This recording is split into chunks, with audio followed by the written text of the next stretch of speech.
afternoon. Good afternoon, sir. Go ahead, position yourself however you like. Move the mic around. Make sure you're speaking clearly into the mic. Go ahead and raise your right hand.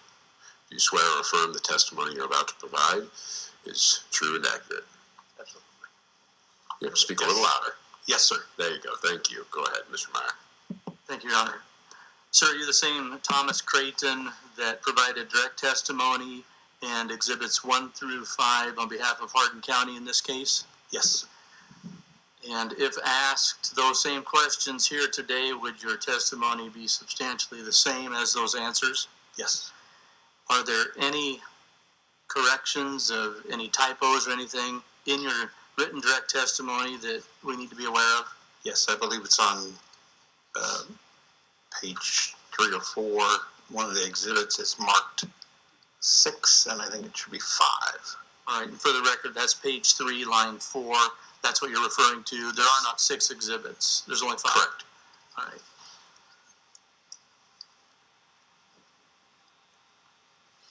I offer Craighton direct testimony and exhibits 1 through 5. Thank you. Are there objections? The only objection is to the exhibits, and I apologize, I don't have which exhibits have which numbers right in front of me, but that involve what appears to be some sort of dispersion modeling, in that there is not any real explanation in the testimony of the source of those, who ran them, what program, the inputs, what have you. Other than that, we don't have any objections to the testimony or the balance of the exhibits. Can you help us with a number on that one too, Mr. Meyer? I believe... Just the objections clear.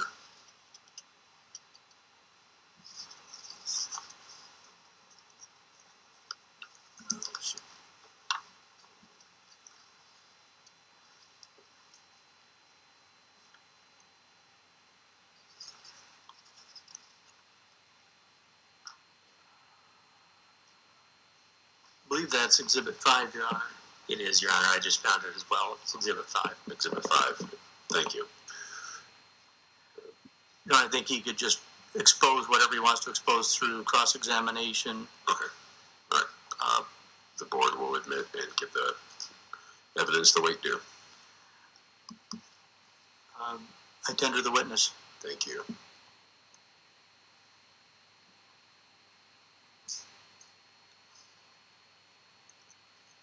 Okay, if there are no questions, we don't need to.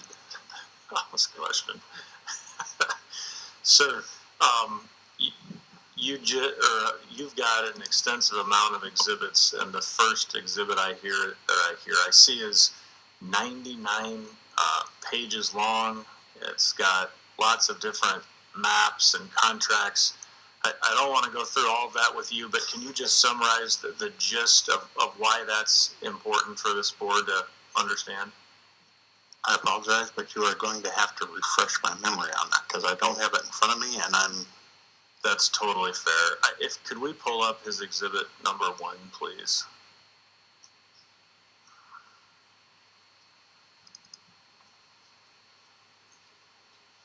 What's that? Oh, that looks like my resume. You know what? And I don't think it's 99 pages long. My guess is it might be 3 or 4. Okay. But Yep, I'm looking on the IUB website. It might be different. Let's look at exhibit number 2, please, to his testimony. I just submitted that as a background to my reason for having been asked here, I believe. All right. Well, yeah, I'm on the IUB website, and I'm clicking on your exhibits, and the exhibit 1 is 99 pages. I wonder if that's something else. I apologize. I try not to write 99 pages worth of material. No, there are attachments with lots of maps between Summit and Turnkey, lots of agreements. Is that ringing a bell at all? I don't know where this is coming from, but Galentine? Yeah, he's Galentine. no. Oh, that would explain it. I'm looking at the wrong thing. Okay, so this is exhibit number 2 then, here? Is that right? Okay. In terms of emergency management, do you play a direct role in the county's planning for the county-specific emergency response plans? Yes, sir. All right. And I take it you haven't been provided the plume modeling or the risk analysis that Summit has conducted and has in its possession? Correct. Would that be a document that you believe would be important to inform how your county best prepares and plans for the potential construction of this pipeline? Yes. All right. Have you asked anyone, either directly or through your council, to the extent you know, for more information to help you prepare yourself? So yesterday, I believe it was Mr. Dillon that was with Summit that presented that he had been to my office, and we discussed that. Yes, the plume models need to show up because we have no idea where. First of all, it took a long time for me to even see a map of where pipelines were going. And then secondly, in the discussion, it is that trying to put together plume modeling gives me some idea to start working out what kind of equipment I might need, where it's, what kind of public impact it's going to have as far as people in their homes or businesses where I can't move people. Those are the kinds of things that, and how fast that dispersion could happen. So I believe Summit testified yesterday that essentially after and if this was approved and constructed and in operation, that then they would share some information, but even at that time they wouldn't give the detailed maps or distances. Is it important from your perspective, from an entity that has to budget ahead of time and plan to get working on, or to potentially at least start thinking about that now? Yes, in as much as when Mr. Dillon and I had that discussion back in 22, this project was like 2 or 3 years out. So it was like, I don't really need to look at that right now until we figure out that it's actually going to happen and where this is. Now that we're getting into the later phases of this, yes, I do need to see those plume models and understand how fast that's going to be. My limited amount of ability in doing plume modeling, which I think my exhibit that we just discussed on plume modeling was a discussion with my hazmat director out of Waterloo and research on what a 24-inch pipe and at a guesstimated pressure, because we didn't know what that pressure was. We hadn't been given that information. So that was just a one-time, here's the plume model with these numbers, and we have no place to go with planning unless we can do that. So because Summit's refused to provide that information to you, you and others have been expending county resources, taxpayer dollars, and time to try to figure it out on your own? Yes. Yesterday, Mr. Powell, the COO of Summit, committed to producing, at least confidentially, the precise distances from their quote-unquote worst-case scenarios of how far a plume could travel. Have they provided that to you at all in the last 24 hours? No. No. Okay. And then the plume modeling that you did, was that based on publicly available software that was available to you? It's through the software that I have available through Aloha or Cameo Suite is the suite that it comes from, and that is publicly available.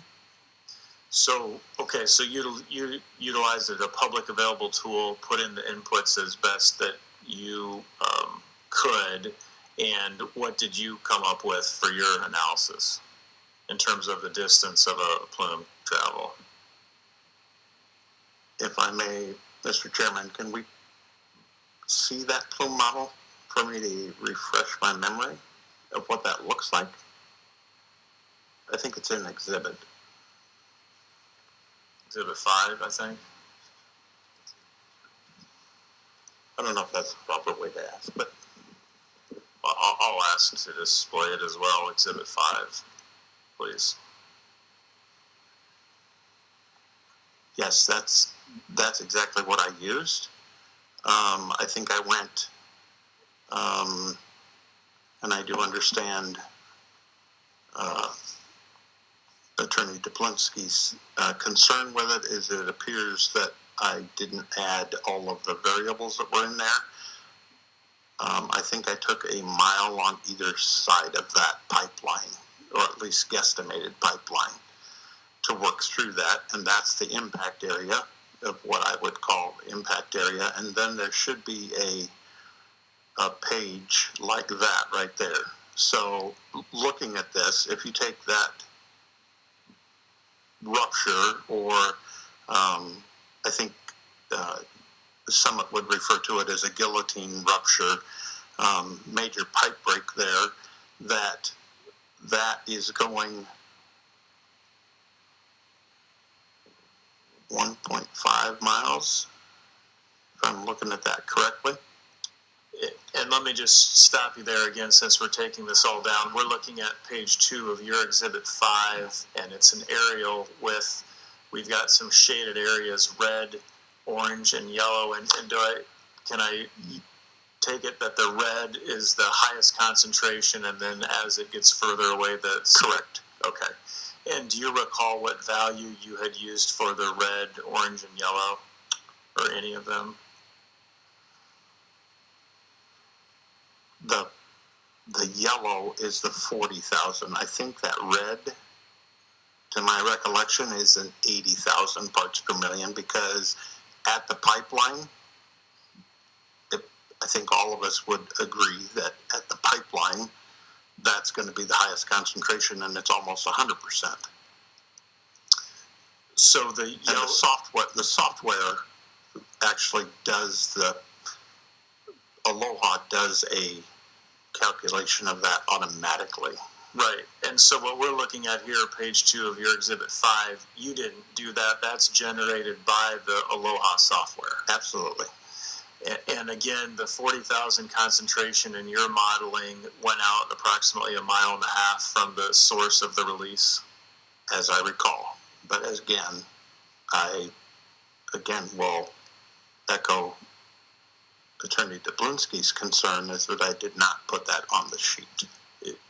You're certainly familiar with how large a section is, correct? Yes. And it looks like that release point is more or less in about roughly the middle of the section line, and then the yellow goes all the way and encompasses the next section to the east or to the right. Yes. Which would put us roughly at 1.5 miles, correct? Yes. And then what's the third page depict here?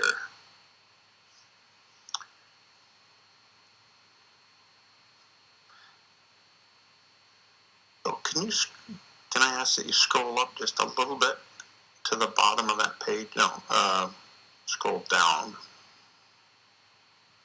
Stop.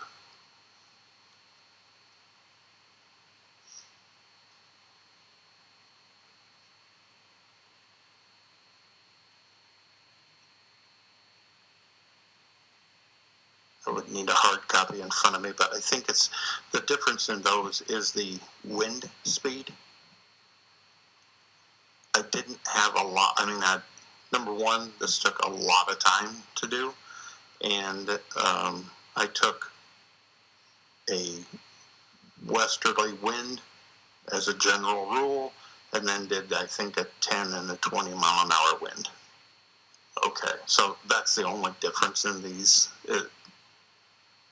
just because of time. Have you come to learn at all that the faster the wind speed tends to actually disperse the CO2 and make it less concentrated and less dangerous? I've actually heard that in the testimony over the last day and a half. That was not something that I knew previously. So do you suspect, sir, if you went back to model this at a lower wind speed, a speed that would be less likely to disperse, that the concentration or range could be further? May I ask you to back up to that other question first? Okay. So I think I misspoke. Okay. Understanding that the faster the wind, the more it disperses. And that makes sense, that it is going to mix with air much better as we get a faster wind. With the limited knowledge that I had of this, and still have of it, is how these models were run. And Aloha does not make that assumption. As far as I can see from these diagrams, Aloha doesn't make that distinction that, oh, this chemical disperses more. It does somewhat, because that's how you get only 40,000 parts per million when you're a half mile out, as opposed to 80,000. Understood. That makes sense. And the diameter of pipe that you utilized to run these models was what? I ran it on a 24-inch because that's what I was told the easement says it is. Look, the easement says it can be up to a 24, and all I could do was do a worst case scenario of that. So in your role as emergency response and with those responsibilities, is it fair to say you hope for the best, but it's your responsibility to plan for the worst? Yes. All right. Thank you. And this is in evidence, I think, already? Yes, this exhibit. Okay. Thank you. I don't have anything further, sir.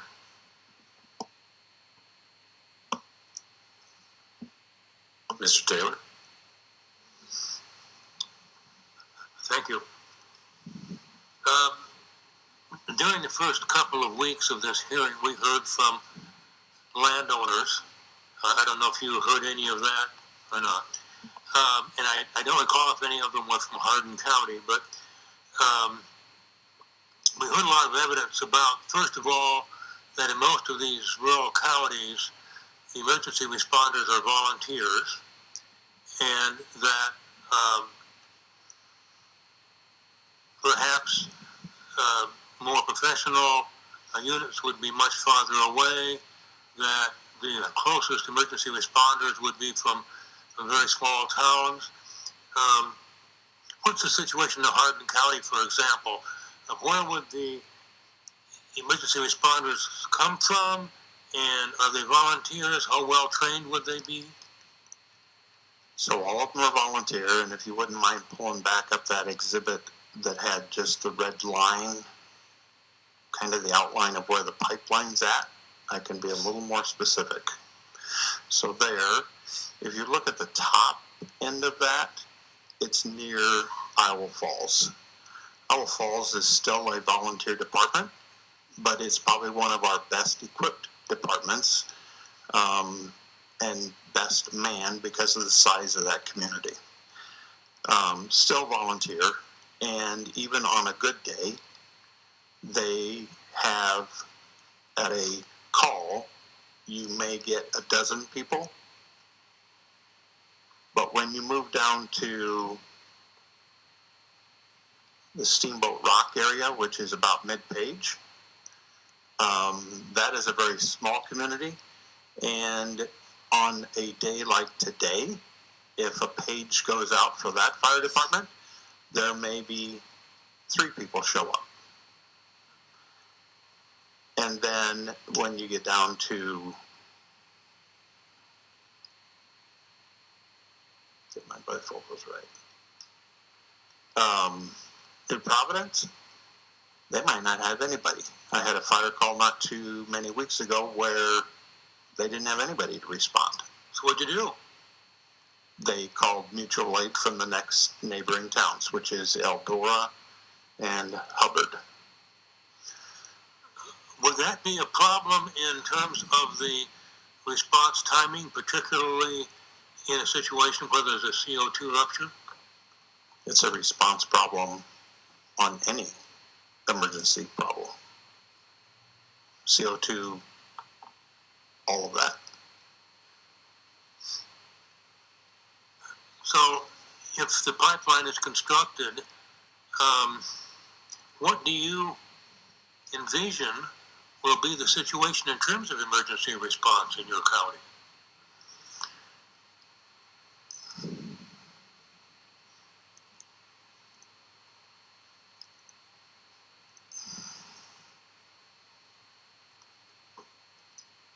I don't have to be careful.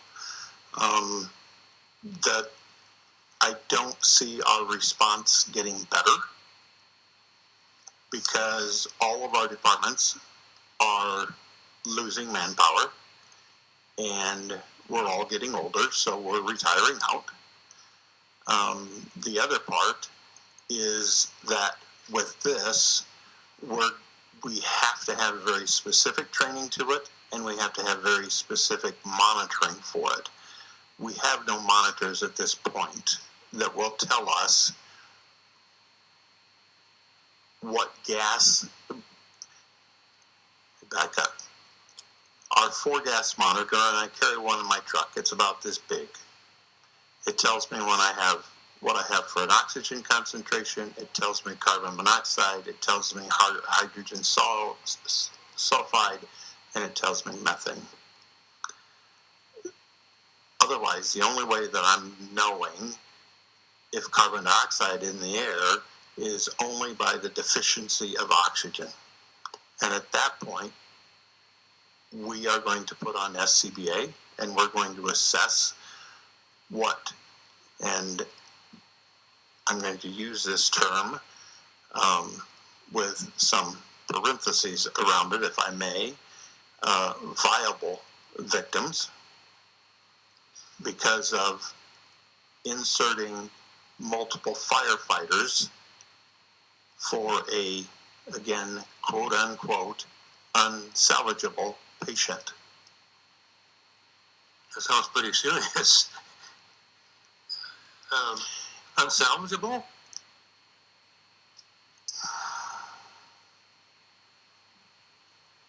So it's like going to a house fire, if I may relate that to you. You go to a house fire and the house is completely engulfed. Fire blowing out all the windows. There may be somebody in there,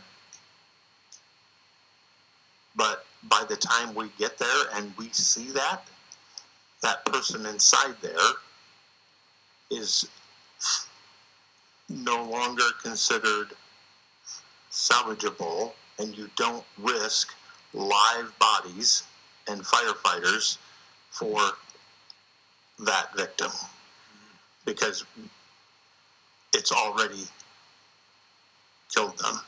Dead is dead. So we're going to measure it out, and with CO2, as far as I understand it, is that we will put SCBA on. If there is a farmhouse there in that area, we will go into that area and try to evacuate that person. And we will do everything we can to save them. We're not going in for livestock. We will go in for a person. Does that answer your question? I'm afraid it does, yes. You heard, well, were you here for Mr. Willingham's testimony? The man from Mississippi? Yes. And I visited with him about electric vehicles and the thought in one perspective that you don't need electric vehicles, just don't go into an area where a combustion engine vehicle wouldn't work. Do you agree with that?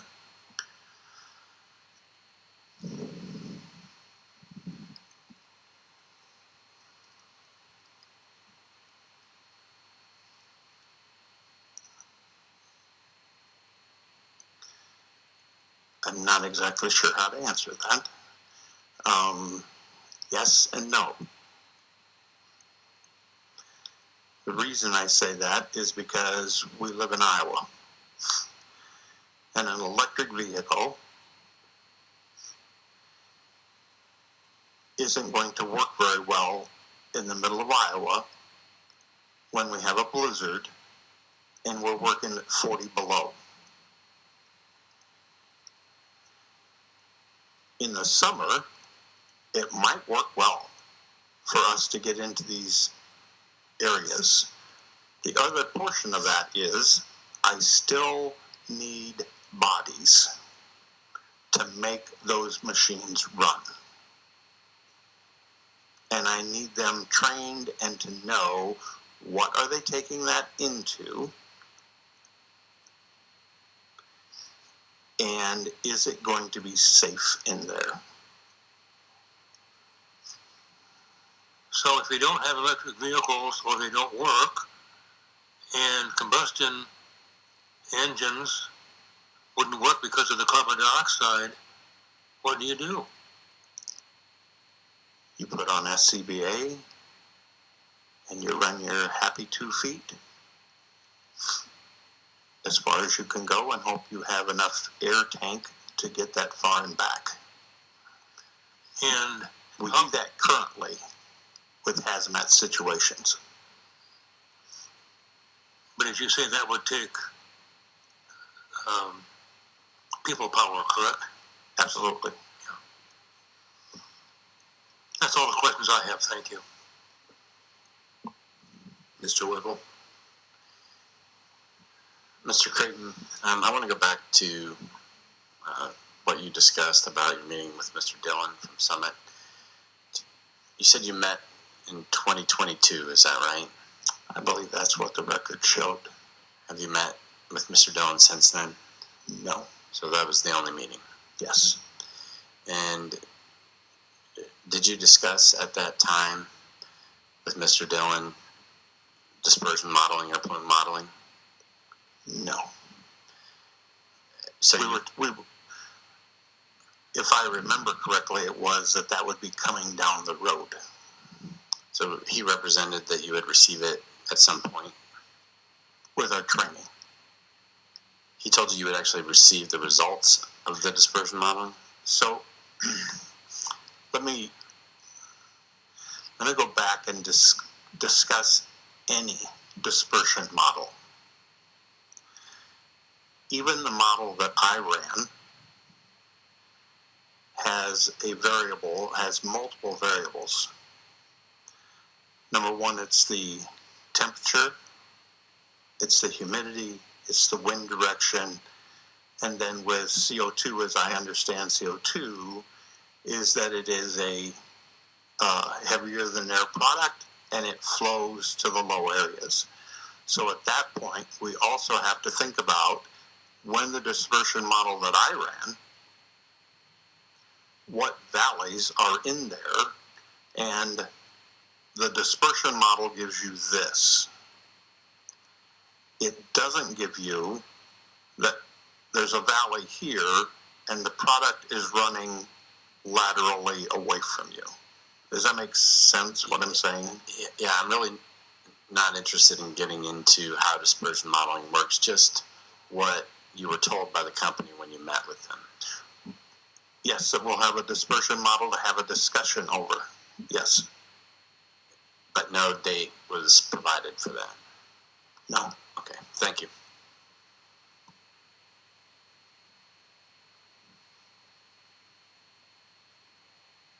No other questions from the parties?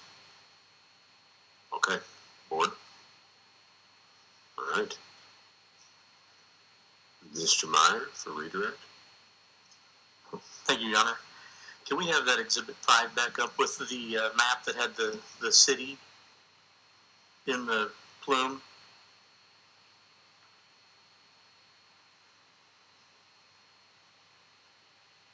Scroll down a little more, there you go. That one's fine. Thank you. So we're looking at this. East is to the right, west is to the left, Yes. and that city that is depicted there in that aerial is the city of Eldora. Yes. Objection, Your Honor. State your objection. Because this was an exhibit attached to the testimony, Mr. Meyer could have asked questions about this exhibit in the testimony. Nobody on their cross, or whatever you want to call it when friendly parties do it, asked about the city. This is beyond the scope of the cross. Redirect is not just another opportunity with the witness. Mr. Jorde did ask about this particular picture, and I just wanted to clarify more for the board what it's seeing in the picture. Just some of the landmarks. I suspect the board is capable of figuring that out, and if it's important, it could have been in the testimony. It'll take me about 2 minutes, Your Honor. Okay, keep it tight. Thank you, Your Honor. That's Eldora. Yes, Eldora is to the right, and the training school, which still is in city limits, is right there. Where the cursor is. Yes. And the high school, South Hardin High School. I believe it's to the right bottom, right where that cursor is. Is that correct right now? Okay, right on the edge of your plume modeling. Yes. And has, is there a detention center? A Central Iowa Juvenile Detention Center near the high school, just right across the street from the high school? Yeah, it'd be that kind of red dot right by the high school. Actually, go back left right there. Okay. Do you have any evacuation plans developed for those high concentration areas? No. No other questions? Okay. You may step down. Thank you. Yeah. Okay. We'll take a 15-minute break and return for Farm Bureau's witnesses. Did they make it?